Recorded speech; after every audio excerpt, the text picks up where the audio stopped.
Madame, monsieur, bonsoir. C'est avec le même plaisir que je vous retrouve ce lundi pour une nouvelle semaine d'informations. Ce soir, le journal sera consacré largement sur la victoire de l'équipe de France et nous recevrons sur ce plateau Faiz Ali Sharif, un des milieux offensifs de la sélection de Mayotte. Nous reviendrons ensemble sur ce sacre des Bleus et sur les retombées sur le football local. Et puis nous parlerons en fin d'édition de cette action des avocats de Mayotte qui se sont réunis cet après-midi. Une réunion qui a fait suite aux menaces proférées par des forces de police à leur encontre. Quelles sont les suites qui ont été décidées par les hommes en robe noire? La réponse tout à l'heure. L'équipe de France de football est championne du monde. Les joueurs et le staff viennent d'arriver en France, à Paris-Roissy, Charles de Gaulle sur place. Un tapis rouge a été consacré à leur arrivée pour fêter leur victoire. L'équipe de France sera tout à l'heure sur les Champs-Élysées pour rencontrer les supporters de la France. Nous reviendrons plus largement sur cette victoire et sur cette réception, ce cortège qui sera organisé sur la plus belle avenue du monde dans notre édition de demain. L'équipe de France de football est donc championne du monde et hier à Mayotte, nombreux sont les restaurants qui ont ouvert leurs portes pour fêter la victoire de l'équipe de France, comme ce fut le cas dans ce bar-restaurant très célèbre de la commune de Mamoudzou sur le front de mer. Vous voyez ce reportage signé Darwesh Daou, Hakim Ali Saïd et Assadi Razafitsehen.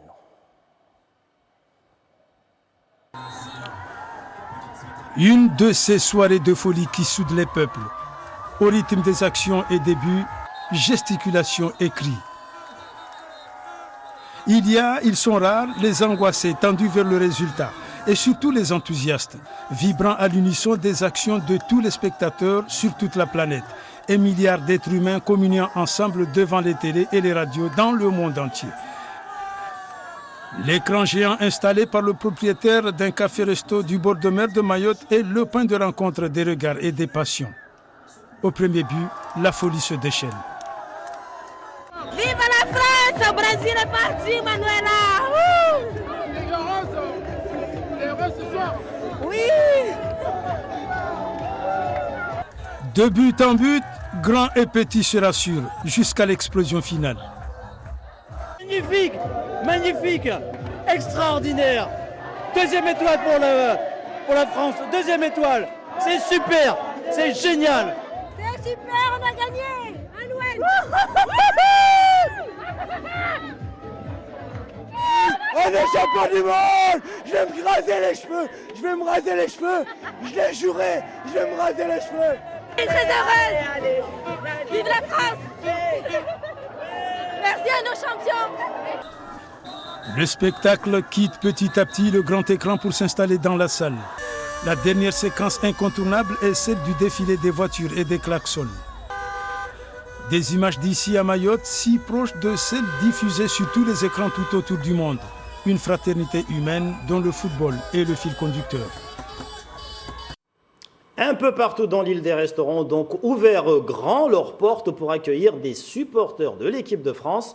Ce fut le cas également dans le centre de l'île où l'effervescence a atteint son paroxysme. Retour sur cette soirée sportive et festive avec Laini Saïdachim et Daniel Abdou.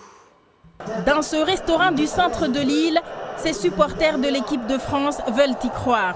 Si certains ne souhaitent pas faire un quelconque pronostic, le premier but suite à un coup franc d'Antoine Griezmann à la 18e minute délivre les Mahorais.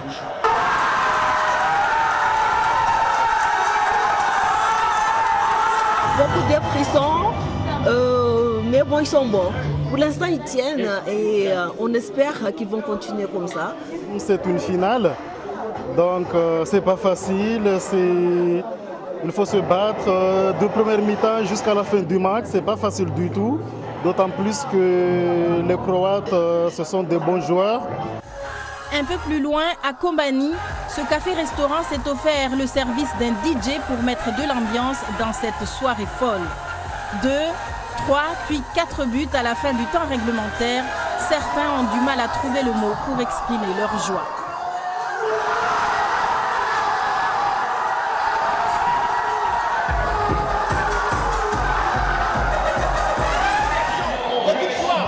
Non, moi franchement, bonjour, je suis complètement dingue. complètement perdu là. Je suis perdu. C'est un truc de malade. C'est Coupe du Monde. Perdu. Ça fait vraiment plaisir. Allez la France. Allez champion. Moi, ce qui me fait plaisir, c'est qu'on a gagné là aujourd'hui, 20 ans après. Et en 2018, moi, j'étais aux Champs-Élysées à Paris. J'étais là. Et aujourd'hui, je suis là encore, on a gagné. Et c'est la fête au Café Rouge ce soir avec Bakwali. La France est championne du monde de football pour la deuxième fois de son histoire. Cela se fête, même à des dizaines de milliers de kilomètres de Paris et Moscou. J'adore la France. Je suis française. Vive le bleu, le rouge. Je suis fière d'être française aujourd'hui. Je suis fière des bleus. Vive la France. Vive le bleu. La coupe est à nous. Je suis heureuse. Merci. J'ai envie de vous embrasser tous. Aujourd'hui, c'est un jour spécial. On gagne notre deuxième étoile. L'étoile, elle est à nous. On la met chez nous. Alors là, beaucoup d'émotions. J'ai pas de mots. J'ai pas de mots. Que du bonheur. Que du bonheur ce soir. Que du bonheur.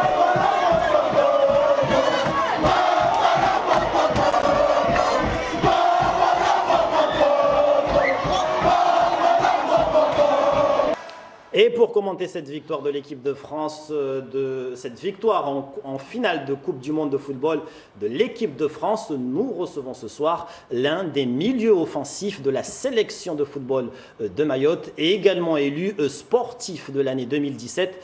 J'ai nommé Faïz Ali Sharif. Bonsoir. Bonsoir Papino. Alors l'équipe de France de football qui devient champion du monde, qu'est-ce que ça représente pour vous, qui êtes d'ailleurs footballeur? C'est exceptionnel parce que la première fois j'avais 8 ans et vivre ça 20 ans plus tard c'est vraiment exceptionnel. Et presque personne n'y croyait avant la Coupe du Monde, hein. Faut se dire la vérité. Moi j'étais le premier à être un peu sceptique, mais vu la génération qu'il y a là, on y croyait mais les résultats avant la Coupe du Monde n'étaient pas vraiment favorables à l'équipe de France.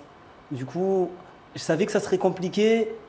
Mais au fond de moi, on est tous supporters, du coup on y croyait quand même, mais on savait que ça serait vraiment compliqué. Alors, vous étiez sceptique, comme beaucoup de Français d'ailleurs, à ce sujet, sur les chances de l'équipe de France dans ce mondial. Après avoir vécu tout ce mondial, selon vous, quels ont été les points forts de l'équipe de France? Comment a-t-elle fait la différence pour remporter ce titre? Les points forts, avant tout, je pense, ça a été la solidarité. Parce qu'on voyait bien à travers les vidéos et tout, qu'ils postaient sur les réseaux sociaux, qu'ils vivaient bien ensemble. Et ça se voyait vraiment qu'ils jouaient pour le coach. J'ai remarqué ça. Le premier match, ils ont galéré, mais ils ont quand même gagné. Et quand on gagne difficilement comme ça dans une compétition, dès le début, après ça donne de la confiance. On se dit qu'on peut gagner, que ça soit difficile ou facilement, il faut absolument gagner. Et eux l'ont fait difficilement dès le premier match. Du coup, ça leur a donné beaucoup de confiance. Alors la France, championne du monde pour la deuxième fois, on l'a dit, en 20 ans. Pour Mayotte, pour le football mahorais, qu'est-ce que peut apporter cette victoire de l'équipe de France en Coupe du Monde? Ça peut beaucoup nous aider, parce que déjà on a vu dans les reportages, tout le monde était à fond derrière l'équipe de France. Donc ça se voit qu'on aime le foot à Mayotte, malgré qu'on soit un peu en retard par rapport aux autres DOM. Mais ça peut beaucoup nous apporter, surtout par rapport aux jeunes, aux licenciés. Il y aura sûrement des nouveaux licenciés, comme ça a été au hand les dernières années, quand ils ont gagné les trophées. Ça sera pareil au foot, je pense. Alors, vous faites partie de la sélection de Mayotte de football, comme je l'ai annoncé. L'année prochaine, vous allez participer à votre Coupe du Monde régionale, si je puis dire, c'est-à-dire les Jeux des îles.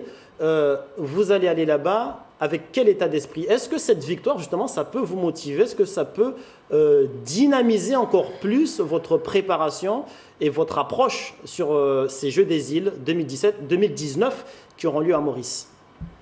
Comme vous avez dit, ça sera, pour nous, c'est notre Coupe du Monde à nous. C'est la plus grande compétition chez nous. Et comme l'équipe de France, on ne part pas favori.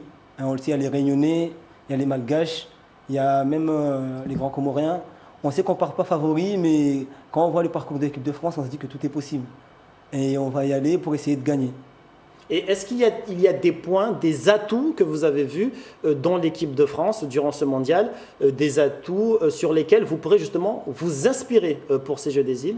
Oui, forcément. À chaque fois qu'on regarde les grands joueurs, les grandes équipes, on en retire toujours des instructions. Enfin, du coup, on va y aller à fond. Mais comme je vous ai dit, on sait que ça sera compliqué, très très compliqué.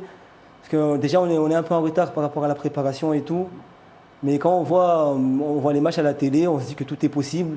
Et on a quand même une bonne génération ici aussi, comme en équipe de France, très jeune, mais qui joue depuis assez longtemps au haut niveau chez nous. Donc on se dit que tout est possible. Alors, toute dernière question avant de conclure cet entretien. Didier Deschamps, sélectionneur de l'équipe de France, si vous devriez le qualifier en un mot, comment est-ce que vous le définirez? Comment dire? Il y a tellement de choses à dire. Déjà, en un mot, ça serait compliqué, mais il lâche jamais. Il a jamais lâché ses joueurs, même dans les moments difficiles. Il les a jamais critiqués, il a toujours été avec eux. Et c'est vraiment ce qui m'a le plus impressionné. Un battant. Voilà. Merci Faïz Ali Sharif d'avoir bien accepté notre invitation ce soir. Merci à vous. Il est en effet l'artisan de cette immense victoire, Didier Deschamps, le sélectionneur qui sait parler à ses joueurs, gérer les égos et lancer les rappels à l'ordre quand il le faut, un homme simple aux valeurs fortes. Et hier soir, il est devenu le 3e homme à réussir un doublé, champion d'Europe avec l'OM en tant que joueur, puis champion de France en tant qu'entraîneur de l'OM. Il était déjà le capitaine des Bleus, champion du monde il y a 20 ans. Et hier soir, il est de nouveau entré dans l'histoire du football en remportant le mondial en tant que sélectionneur cette fois. Vous l'aurez compris, Didier Deschamps est le héros de cette Coupe du Monde. Son portrait est signé par nos confrères de France 2. Il est l'homme qui a désormais tout gagné, mais qui en veut toujours plus. À Bayonne, les supporters qui ont suivi la finale connaissent bien les ambitions de l'enfant du pays. Ici peut-être plus qu'ailleurs, l'homme fort de cette équipe de France, c'est bien lui, Didier Deschamps. C'est quelqu'un d'ici et qui a une renommée nationale voire internationale et qui est une ponte dans son métier finalement. Depuis 20 ans, il fait gagner les Français, il a fait avancer, c'est chouette. Puis on est content qu'il soit d'ici. C'est la ville de Didier Deschamps, c'est la ville de l'entraîneur de l'équipe de France.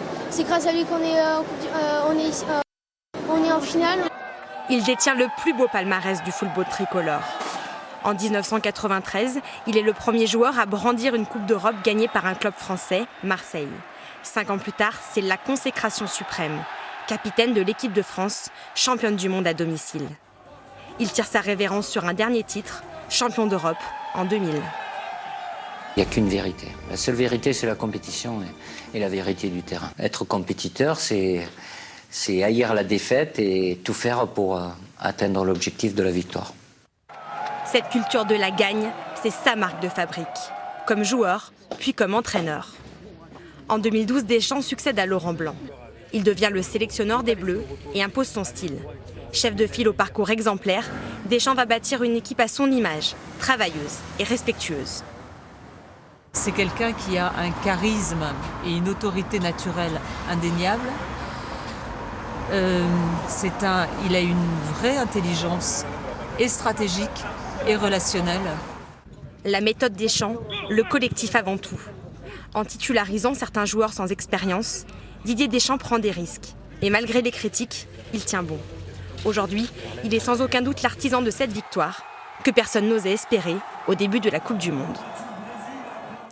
Bravo Dédé. Voilà pour cette longue page consacrée ce soir à la victoire de l'équipe de France de football en Coupe du Monde. Le second titre de l'actualité de ce lundi est cette action des avocats de Mayotte qui se sont réunis cet après-midi. Une réunion qui fait suite aux menaces proférées par des forces de l'ordre à leur encontre. Quelles sont les suites qui ont été décidées durant cette réunion? La réponse dans ce reportage de Génial Atoumani et Fahar Hosseini. Pas de mission pénale pour les commissions d'office, et ce jusqu'à nouvel ordre. La décision prise par les avocats du barreau de Mayotte, réunis ce lundi, après avoir constaté au commissariat de Mamoudzou une entrave aux droits de la défense. Il est hors de question que les avocats s'entretiennent avec leurs clients ou les personnes gardées à vue, même dans le cadre d'une commission d'office, dans les cellules, sachant que les cellules sont équipées de caméras et aussi des micros où on entend tout ce qui se passe. La loi dit que l'avocat doit s'entretenir avec la personne gardée à vue dans le cadre strict où la confidentialité est préservée. Il y a effectivement une caméra qui donne dans le local prévu pour les entretiens avocats et clients, mais c'est une caméra qui est installée là préventivement au cas où il y aurait une agression de l'avocat. En aucun cas, les policiers n'ont accès au son. Même son de cloche du procureur de la République, surpris tout de même par le mouvement entrepris par les avocats. Si ceux à qui cette protection est destinée n'en veulent pas, on l'enlève immédiatement. Mais l'instruction a été donnée, cette instruction va être doublée par un écrit que je vais faire dans la soirée. Après avoir évoqué la question de la caméra et du micro, on me parle de formes de pression sur les avocats lorsqu'ils assistent les personnes placées en garde à vue. Mais pression faite par qui? Où? Quand? Comment? Moi, je veux bien y répondre il faut des faits précis. Pas de procédure enclenchée sur ce deuxième point. Quoi qu'il en soit, la grève des avocats se poursuit demain. Des avocats qui veulent des actes et non des paroles. Voilà qui met un terme à cette édition spéciale Coupe du Monde remportée par l'équipe de France de football contre la Croatie. À Marseille, de Bayonne à Strasbourg et à Mayotte également.